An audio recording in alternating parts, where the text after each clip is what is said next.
Bonjour chers étudiants, نتمنى تكونوا بخير وعلى خير. مرحبا بكم في لاشين ديالي. Je partage واحد le contenu éducatif des sciences de la vie de la Terre. Donc j'ai commencé la préparation du concours de médecine pour les étudiants qui sont intéressés. عندي في لاشين واحد البلاylist اللي فيها بزاف les vidéos qui expliquent des cours وفيها des corrections ديال les concours ديال 2020 et 2019. Donc Inch'Allah, on va la correction du concours de l'année dernière, 2021. Avant de commencer, abonnez-vous à la chaîne, Inch'Allah, parce que vous comme le jadid, et parce qu'on va travailler, Inch'Allah, après le système immunitaire. D'accord? Donc, nous sommes à la barakatillah. Il y a une chose très importante des Bret نشير ليها باللي هذا الكونكور ديال 2021 راه موجود في الانترنت ولكن للاسف فيه بزاف د الاخطاء حيت كاين لا بيرسون كي ا بارطاجي هذا الكونكور خلات بحال صحاتو بستيلو مي لا ماجوريتي ديال دوك لي كيسيون دوك لي ريبونس سون فوس اوكي انا خديت لو كونكور حيت من دوك دوك لي ريبونس وان شاء الله غتشوفوا معايا لي ريبونس لي بلو جوست et on va justifier علاش. Alors نتوكلوا على الله ونبداو. La première question. Les produits de la glycolyse sont A. L'ATP, le pyruvate et le NADH H+. B. L'ATP, le pyruvate et le dioxyde de carbone. C. Dioxyde de carbone, pyruvate, NADH H+. D. Dioxyde de carbone, acétyl-CoA et pyruvate. Et E. L'ATP, l'acétyl-CoA et le pyruvate. Ok. Donc, je connais la glycolyse. Donc, déjà, la glycolyse, il va produire instantanément l'ATP, un faible rendement d'ATP, pyruvate et un ADH plus H+. La glycolyse ne produit pas du CO2, donc ayez réponse fait CO2, dioxyde de carbone, je vais l'éliminer, anhyd B, C, D, ok. Il y a A et E, ok. Donc la plus réelle, il y a A, on dit ATP, pyruvate et ADH plus H+. La glycolyse ne va pas donner l'acétyl-CoA tout simplement parce que l'acétyl-CoA c'est un produit du cycle de Krebs. Donc la bonne réponse pour la première question c'est A. Alors pour la deuxième question, dans le muscle strié squelettique, la troponine, donc on appelle la troponine, c'est une protéine qui va intervenir dans les contractions musculaires. Donc son rôle A permet de relier l'actine à la myosine. B reste toujours fixé sur la tropomyosine pendant le cycle de contraction musculaire. C a une faible affinité aux ions calcium. D est la partie de l'actine qui s'unit à la myosine. Et E cache les sites de liaison de la myosine à l'actine. Donc, pour qu'il y ait la contraction musculaire, l'actine doit être liée à la myosine. Il y a voilà, donc, hydrolyse du molécule d'ATP pour libérer de l'énergie, ok, qui va faire la contraction. Donc, on a déjà la troponine a une forte affinité aux ions calcium. Donc, c'est faux. Ok. Gallic, il va rester toujours fixé à la tropomyosine. Non, la troponine n'est pas toujours fixée à la tropomyosine. Ok. Permet de relier l'actine à la myosine. Non, il ne va pas permettre. Donc, l'actine, la myosine. Donc, il ne va pas permettre. Ok. Donc, ils ont dit que c'est la partie de l'actine qui s'unit à la myosine. Non, c'est faux. Donc, la bonne réponse, c'est E. La troponine, qu'est-ce qu'il va faire? Il va cacher les sites de fixation de l'actine sur la myosine. Une fois qu'il joue les ions de calcium, la troponine va écarter la tropomyosine pour libérer le site de fixation de l'actine et la myosine. Donc la bonne réponse pour la question 2 est E. Alors, pour la question 3, هذه لقيتها غالطة بزاف وبزاف les étudiants غلطوا فيها.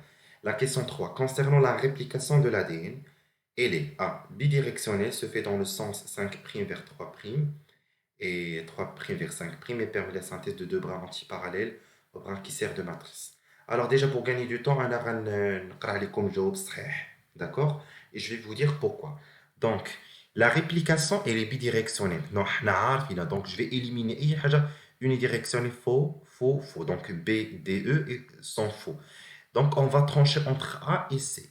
D'accord? Donc la réplication elle est bidirectionnelle, se fait dans le sens 5' vers 3' et permet la synthèse de deux brins antiparallèles au brin qui servent de matrice. Donc la bonne réponse est C. Pourquoi A n'est pas une bonne réponse? C'est que la réplication s'est fait dans le sens 5' vers 3' et 3' vers 5'. Non, c'est faux.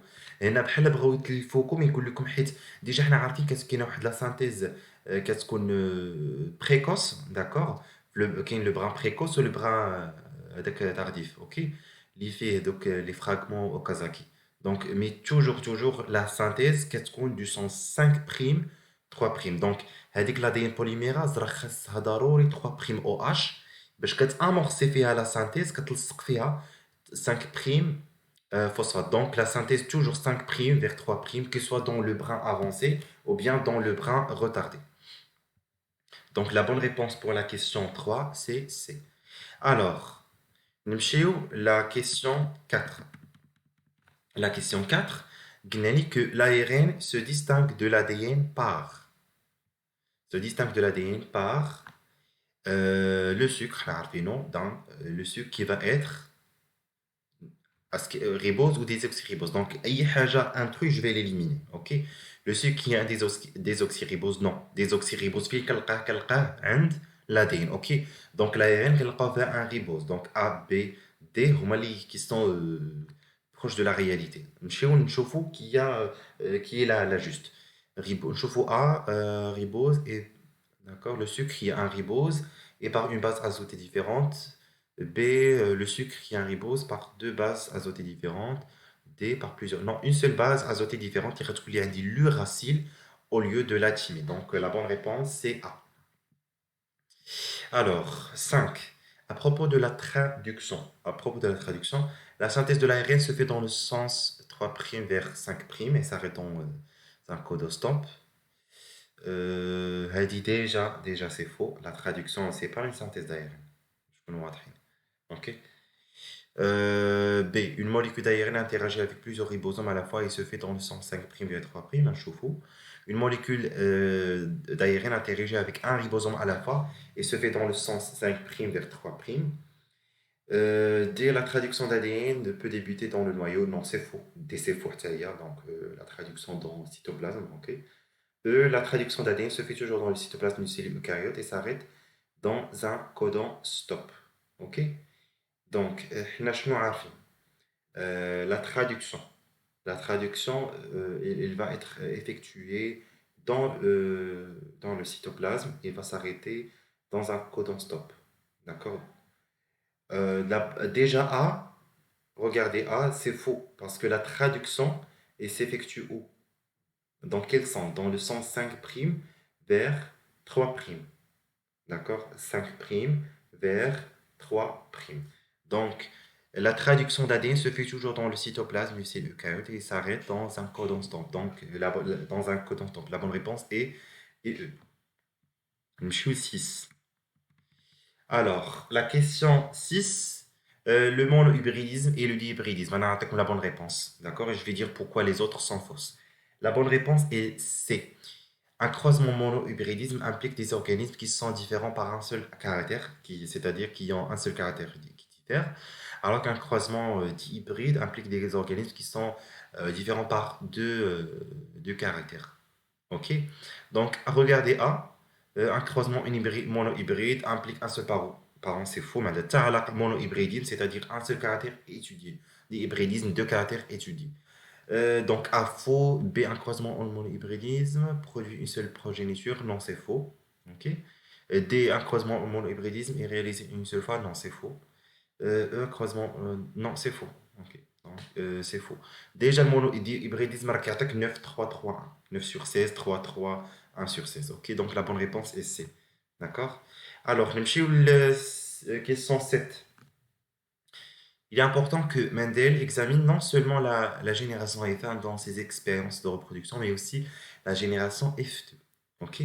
Alors, on a fait les expériences de Mendel, on a fait les trois lois de Mendel. Ok. Alors, nous chauffons les réponses. Alors, on a la bonne réponse déjà. Donc, la bonne réponse, ce qu'on a dit, est B. Les caractères parentaux qui n'ont pas été observés dans la F1 sont réapparus dans la F2, ce qui suggère que les facteurs héréditaires n'ont pas vraiment disparu dans la génération F1. Ok, الشيء اللي كيبغي هو يوضح في ديك la génération F2. Ok, وديجا راه كنشوفوا في la génération F2 في le dihybridisme كيكونوا عندي des caractères hybrides qui vont apparaître. Ok, pourquoi A est faux? Qu'il a obtenu très peu de descendants F1 qui ce qui a rendu l'analyse statistique difficile. Non, c'est faux. Alors, c'est égal que l'analyse de la descendance F1 lui aussi permet de découvrir la loi de... Non, non, F1 ne permet pas de vérifier la disjonction. Non, non plus. Elle dit que la première loi de Mendel, la pureté de gamètes, euh, que les parents sont de race pure. D. Alors, je vous mets D, que les phénomènes dominants étaient visibles dans la génération F2, mais pas. Non, l'axe des dominants là, qui sont visibles à F1. E, l'analyse de la descendance F1 lui aurait permis de découvrir la loi de disjonction. Non, c'est faux. Donc, la bonne réponse pour la question 7 est B. Alors, 8. L'explication la plus probable d'un taux élevé de crossing over entre deux gènes est la suivante. Le crossing over, c'est quoi? Le crossing over, c'est un phénomène de brassage intrachromosomique, d'accord, qui s'effectue en, euh, lors de la première division de la méiose. Alors, pour la bonne réponse de 8, il y a E. D'accord? Les deux gènes sont éloignés l'un de l'autre sur le même chromosome. Yani, sur le même chromosome, j'ai deux gènes, c'est-à-dire les gènes sont liés. Les gènes ne sont pas indépendants. Alors, le crossing over, le crossing over, c'est un changement de chromatide, ok, entre deux chromosomes homologues. Ah, c'est faux, que les deux gènes sont sur des chromosomes différents. Non, mais chez crossing over, les deux gènes sont tous situés près du centromère, non. Les deux gènes sont liés au sexe, non. Les deux gènes codent pour la même protéine, non. De deux gènes différents, chaque gène, il va coder pour une autre protéine, c'est-à-dire à un autre caractère héréditaire. Les deux gènes sont éloignés l'un de l'autre sur le même chromosome, donc c'est eux. Alors, question 9. Un homme porteur d'un allèle lié au chromosome X le transmettra à tous ses enfants. Non, c'est faux. B, à la moitié de ses filles. Non, c'est faux. C, tous ses fils. Non, c'est faux. C'est la femme déjà, c'est la mère qui transmet le chromosome X au fils. D, la moitié de ses fils. C'est faux. E, toutes ses filles. La bonne réponse pour la neuvième question est E. D'accord? Donc, ce sont les pères qui vont, les hommes qui vont transmettre le chromosome X aux filles. D'accord? Et vice-versa pour la mère, elle va envoyer, donc c'est elle qui transmet le chromosome sexuel X, voilà, donc au fils. Question 10, qui est très très facile. Les principes de l'équilibre de Hardy-Weber sont déjà, ce que nous savons, c'est quoi? ترجعوا la génétique des populations. انا غندير لكم فيديو على la génétique des populations باش تفهموها. باش تعرفوا les principes de la génétique de population et comment Hardy-Weinberg, voilà, donc a pu mettre un ensemble de principes pour étudier, voilà, donc toutes les fréquences alléliques, génotypiques et phénotypiques. Donc les principes de Hardy-Weinberg sont une population de grande taille, de grande taille, un croisement et un accouplement aléatoire, euh, pas de mutation, pas de migration, pas de sélection naturelle. Donc la bonne réponse est B. Numéro 11. Alors, le tableau suivant présente les caractéristiques de trois types de fibres musculaires. Donc, il indique trois types de fibres musculaires. OK.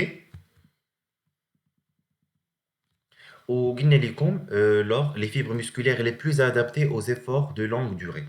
Les efforts de longue durée, ça requiert, le muscle, tout simplement, a besoin constamment de l'oxygène et voilà, donc des nutriments. Donc, Athénacum, 5 suggestions A, B, C, D et E. Ou عندكم تماك 5 caractéristiques pour trois types de muscles. Ok? Donc, la bonne réponse, راه واضحة وباينة. D'accord? يعني les fibres musculaires, les plus adaptées aux efforts, alors on met les fibres de type 1. Regardez. Car il contient plus de capillaires et ils ont une grande capacité aérobie plus importante que les fibres de type de B. Ok?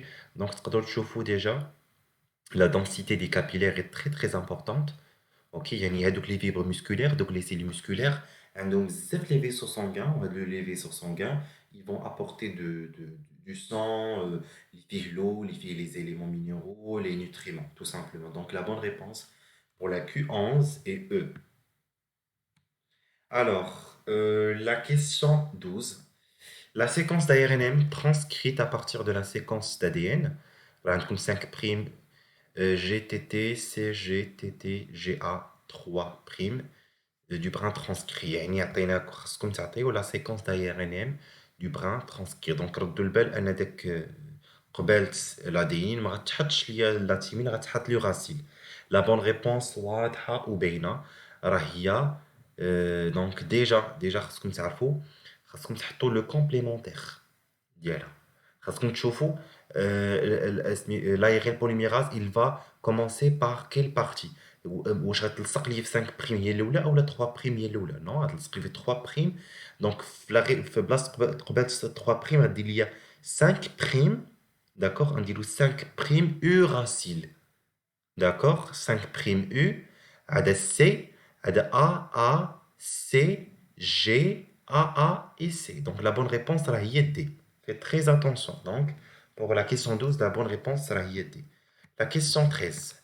Un animal se reproduisant sexuellement possède deux gènes non liés, l'un pour la forme de la tête et l'autre pour la longueur de la queue, dont un génotype hétérozygote. Ok. Lequel des génotypes suivants est possible dans un gamète de cet organisme? Ok. Donc, c'est-à-dire combien de gamètes cet organisme va produire. Donc, quand je fais cet organisme, il a deux gènes, et chaque gène a deux allées. Donc, tout simplement, il va produire 4 gamètes. La bonne réponse sera ici. 14. Alors, on croise deux variétés de plantes de pois, l'une à fleur axiale rouge et l'autre à fleur terminale blanche. Toute la F1 sont des fleurs axiales rouges. Donc, on a axiale rouge, les deux caractères qui sont dominants. Ils dominent blanche et terminale. Supposons un assortissement indépendant, supposons que les gènes sont indépendants, sur 64 individus de la génération F2, il y a une F2 qui fait donc c'est une autofécondation de la F1. Combien d'entre eux devraient avoir des fleurs terminales rouges? Ok, donc حنا فاش كيكونوا دي جين انديبوندون راه قالوها لكم هنا فاش كدير داك لا F2 كيكون عندك واحد لو ريزولتا pardon 9 sur 13, 3 sur 13, 3 sur 13 et 1 sur... pardon, 9 sur 16, 3 sur 16, 3 sur 16, 1 sur 16. OK? Et là, donc les caractères qui a apparu. Donc, combien d'entre eux devraient avoir des fleurs terminales rouges? Les fleurs terminales rouges, c'est un, voilà, donc, des caractères hybrides. OK? C'est un phénotype hybride. Donc, du coup, alors, le pourcentage d'yellow, voilà, donc, هو l'équivalent ديال 3 sur 13. D'accord? هو l'équivalent ديال 3 sur 13. Donc, le, la bonne réponse c'est 12. D'accord? Il y a 12 mais 64 qui connaissent donc des fleurs qui sont terminales rouges ou 12 وحدة أخرى كنلقاو des fleurs qui sont axiales blanches. OK? Il y a les deux caractères hybrides. OK? C'est juste question de mathématiques. OK? Alors, la question 15. Donc, elle dit très très simple. Certaines plantes peuvent résister à des froids extrêmes. Pour expliquer ce phénomène, on propose des documents suivants. Donc déjà, قبل ما نبداو, donc, comment ils vont résister au froid extrême? Ils vont produire de la chaleur. Ok. Document 1, on a deux gènes respiratoires. On dit le cytochrome C oxydase et l'oxydase alternative. Ok. CCO et AOX. Ce sont des accepteurs d'électrons de chaîne respiratoire, la membrane intermitochondriale, qui intervient dans la réduction dioxygène en H2O. C'est-à-dire le cours de la dégradation de la matière organique. Ok? On a le tableau, c'est le type de chaîne respiratoire. Attaque cytochrome C oxydase et oxydase alternative. Attaque la production d'énergie ou la production de chaleur. Forte et il produit beaucoup d'énergie et faible chaleur et dégagement de chaleur. L'autre, voilà, donc il va produire beaucoup d'énergie et une forte chaleur. Ok? Donc, pour la question 15, il y a comme 5 suggestions. La réponse pour résister au froid extrême, donc la bonne réponse, c'est d'accord? C'est l'oxydase alternative. Elle exprime de l'ATP synthétase et devient moins active. Donc, elle dit que l'ATP synthétase d'ILA et devient moins active. OK? Alors, les autres réponses sont fausses. Par exemple, regardez que le cytochrome C oxydase s'exprime de l'ATP synthétase, devient plus active. Non? Une fois il exprime l'ATP synthétase, donc il va devenir moins actif. Donc, la bonne réponse c'est C. Alors, donc, nous avons ici électrophorèse sur gel d'agarose. Donc, la technique qui sert à séparer les fragments d'ADN selon leur taille, en fonction de leur charge négative. Alors, la digestion de l'ADN par des enzymes de restriction a permis d'obtenir quatre fragments A, B, C et D de tailles différentes. Ok? Voir figure. Donc, رأينا comme le fragment d'ADN. وفيما كنديروا donc le fragment راه كنحطو في le jet d'agarose, l'électrophorèse, et on va appliquer un champ électrique. Il y aura la séparation des fragments. D'accord? Selon la taille, bien sûr, en fonction de la charge. Yani, déjà, l'ADN il est chargé négativement avec le pôle négatif, qu'est-ce qu'on a la force de répulsion. Donc, dès que la charge négative, qu'est-ce fait l'IA l'ADN. Ok? Alors, شوفوا معايا donc, qu'est-ce que vous suggérez comme bonne réponse? Qu'est-ce que vous suggérez comme la bonne réponse? Alors, donc déjà, la séparation, quand je vois donc l'électrophorèse sur jet d'agarose, donc les molécules d'ADN qui ont une petite taille, d'accord, راهما qui vont migrer plus rapidement. وراهما اللي كنلقاو من بعدين بزاف وقراب le pôle positif. Donc, la bonne réponse c'est C. شوفوا لي C. B, il est de petite taille, راه هو اللي qui a migré le premier. هذا تبعو A, هذا تبعو D, هذا تبعو C. Donc, toujours l'électrophorèse sur jet d'agarose, elle permet la séparation de l'ADN selon leur poids moléculaire et les molécules d'ADN qui ont une faible taille moléculaire, ce sont eux qui vont migrer rapidement. Alors, question 17. La question 17, comme chez les oiseaux, le sexe est déterminé par le couplage chromosomique ZW, maintenant XY chez les oiseaux et même chez les papillons. Les mâles sont ZZ et les femelles sont ZW. Un allèle récessif létal qui provoque la mort de l'embryon, d'accord, est parfois présent sur le chromosome Z chez les pigeons. Ok? بحال قلنا donc تقدروا il est le juste considéré que Z راه هو X et W ou Y. Ok? شنو قلنا لكم? Quel serait le rapport des sexes dans la progéniture d'un croisement entre un mâle hétérozygote, d'accord, portant l'allèle létal et une femelle normale. Donc, un mâle hétérozygote. Et شنو قلنا لكم؟ قلنا لكم l'allèle responsable de la maladie, il est récessif. D'accord? Les mâles sont ZZ. Ok? Les femelles ZW. Donc, il y a une femelle qui est normale. D'accord? L'allèle, une femelle normale, il y a une Z avec l'allèle normal. Donc, l'allèle normal qui est de la femelle, il est normal. W de la femelle, l'allèle, il n'est pas porté par W. Galaxy un mâle hétérozygote, d'accord? Voilà, donc normal. Avec l'allèle récessif, Z, mais l'allèle normal dominant. Donc, on dirait un croisement. Ou je le croisement. On dirait juste le tableau de croisement. D'accord? On les allées de la femelle et les allées du mâle. D'accord? Pour la femelle, je ne sais pas comment. ما نقدرش ما نعرفش كيفاش نوريكم هنا من البيسي نجبد البانس ما يخدمش ليا. Donc tout simplement غترسموا الطابلو. Donc de tableau de croisement هانتوما شوفوا في لا كاز دي فيميل شنو هما لي زالي اللي غادي غتحطوا زد وغديروا بوتي غديروا غران ان c'est-à-dire normal allèle normal.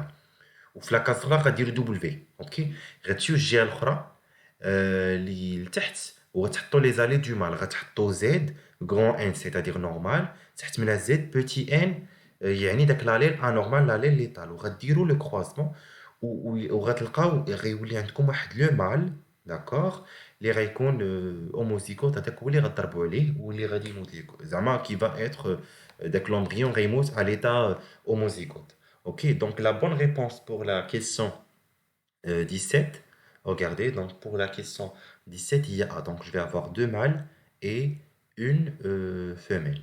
Ok, donc Voilà, donc deux mâles, une femelle. Donc, nous avons l'autre question.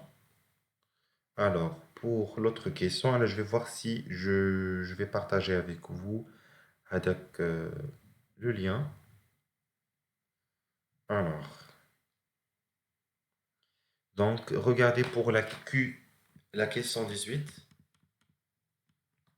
L'emplacement relatif de 4 gènes sur un chromosome peut être cartographié à partir des données suivantes sur les fréquences des crossing-over.